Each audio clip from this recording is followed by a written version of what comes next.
Ranji trophy ഫൈനലിൽ captain Sachin ബേബിയുടെ കണക്കുകൂട്ടൽ പിഴച്ച ഒരു നിമിഷം. അതിന് കേരളത്തിന് കൊടുക്കേണ്ടി വന്നത് വലിയ വില തന്നെയായിരുന്നു. കേരള ക്രിക്കറ്റ് ആരാധകരെ പ്രതീക്ഷയുടെ കൊടുമുടിയിലെത്തിച്ച ശേഷം സെഞ്ചുറിക്ക് 2 റൺസ് അകലെ വെച്ച് സച്ചിൻ ബേബിയുടെ വിക്കറ്റ് വീണതിന് പിന്നാലെ കേരളം വിദർഭയ്ക്ക് 37 റൺസിന് ലീഡ് സമ്മാനിച്ച് ഓൾ ഔട്ടായി. വിദർഭയുടെ 379 റൺസ് മറികടക്കാൻ പൊരുതിയ കേരളം 324-ന് 6 എന്ന മികച്ച സ്കോറിൽ നിന്നാണ് 342 റൺസിന് എല്ലാവരും പുറത്തായത്. ക്യാപ്റ്റൻ സച്ചിൻ ബേബിയുടെ പോരാട്ടവും ആദിത്യ സർവത്തയുടെ മികവുറ്റ പ്രകടനവും കേരളത്തിനെ രക്ഷിച്ചില്ല. 131-ന് 3 എന്ന നിലയിൽ 3-ാം ദിനം ആരംഭിച്ച കേരളത്തിനായി മികച്ച പോരാട്ടമാണ് സർവത്തയും സച്ചിൻ ബേബിയും ചേർന്ന് നടത്തിയത്. 3-ാം ദിനം 16 ഓവറുകൾക്ക് ശേഷമാണ് വിദർഭയ്ക്ക് കേരളത്തിൻ്റെ ആദ്യ വിക്കറ്റ് നേടാൻ കഴിഞ്ഞത്.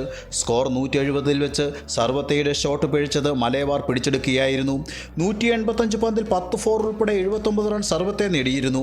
തുടർന്ന് സൽമാൻ നിസർ സച്ചിൻ ബേബി സഖ്യം ഒത്തുചേർന്നതോടെ സ്കോർ 200 കടന്നെങ്കിലും സൽമാൻ്റെ വിക്കറ്റ് കേരളത്തിന് നഷ്ടമായി.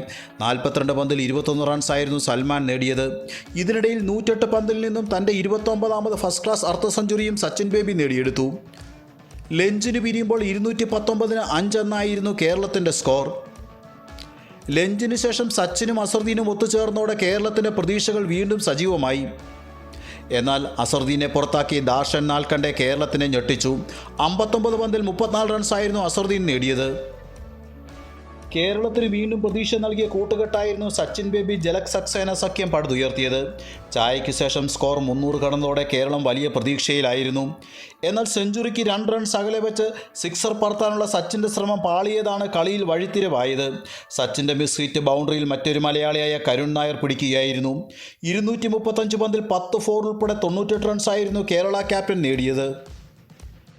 പിന്നീട് കേരളത്തിൻ്റെ പ്രതീക്ഷയായിരുന്ന ജലക് സക്സേനയുടെ വിക്കറ്റ് വീണതോടെ കേരള ആരാധകർ നിരാശയിലായി. 76 പന്തിൽ 3 ഫോർ ഉൾപ്പെടെ 28 റൺസായിരുന്നു സക്സേന നേടിയത്. തുടർന്ന് 6 ഓവറിനുള്ളിൽ ശേഷിക്കുന്ന വിക്കറ്റുകൾ വീണതോടെ 342 റൺസിന് കേരളം ഓൾ ഔട്ടായി.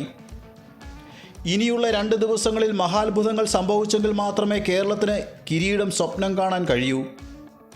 മറ്റൊരു വീഡിയോയുമായി വീണ്ടും കാണാം. നന്ദി.